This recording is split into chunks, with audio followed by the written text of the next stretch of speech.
सगर जी का जन्म हुआ। सगर के 60,000 पुत्र हुए। 60,000 पुत्रों ने के साथ मिलकर के सुंदर अश्वमेध यज्ञ का आयोजन रखा। उस यज्ञ के अश्व को इंद्र चुरा करके ले गए भगवान कपिल के आश्रम में, उस घोड़े को बांध दिया। आज 60,000 पुत्रों ने मिलकर के जमीन को खोदना प्रारंभ किया।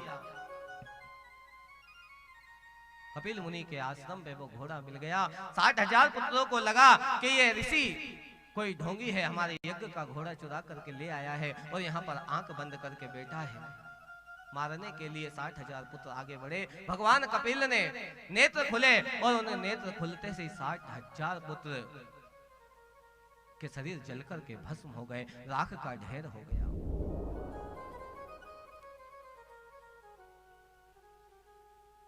अंशुमान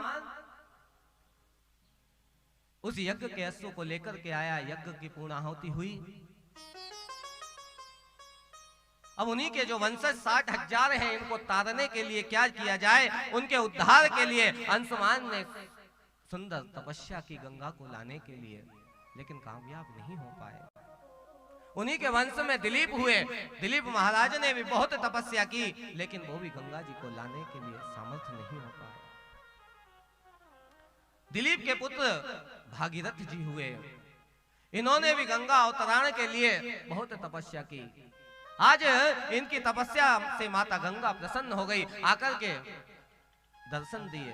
बोले मैं आपकी तपस्या से प्रसन्न हूं, क्या चाहते हो? बोले मैं ये चाहता हूं कि आप अपने एक रूप से धराधाम पर आए और आकर के मेरे जो वंशज हैं,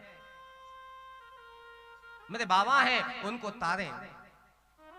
तो बोले मैं आपकी तपस्या से प्रसन्न हूं, लेकिन मेरे वेग को संभालने वाला कोई नहीं है। जब मैं अपने पूर्ण वेग से आऊंगी तो पाताल में चली जाऊंगी, इसलिए आप पहले मेरे वेग को संभालने वाले।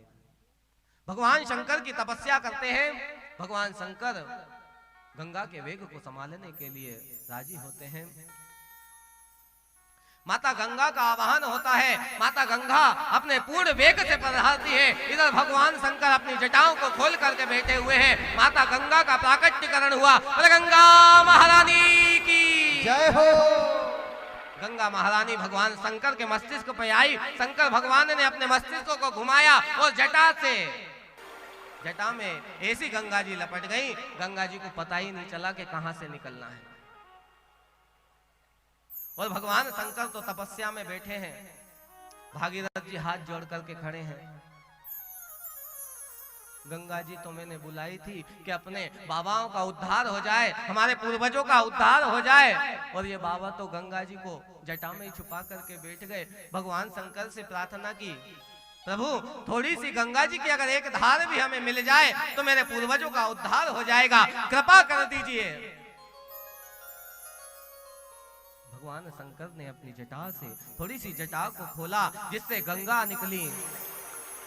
कलकल करके गंगा आगे बढ़ने लगी। भागीरथ जी ने प्रार्थना की, मैं आगे आगे की ओर चलता हूं, आप पीछे पीछे मेरे आ जाइए।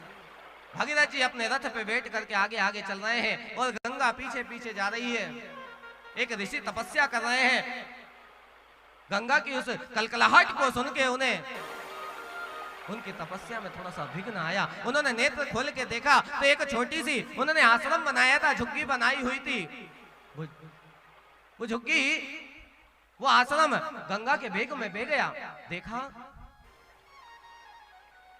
बोले ये क्या है? इसने मेरे आश्रम को बहा दिया।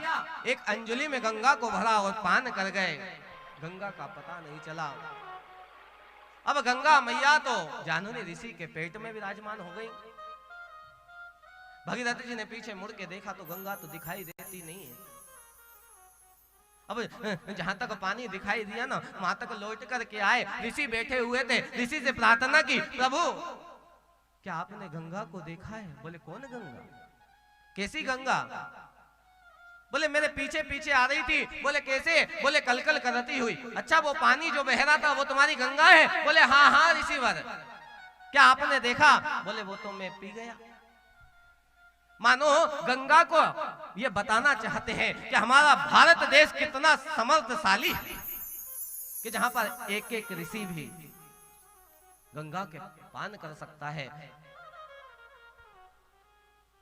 ऋषिवर से प्रार्थना की। जानन ऋषि ने अपनी जंघा को चीर करके गंगा को बाहर निकाला।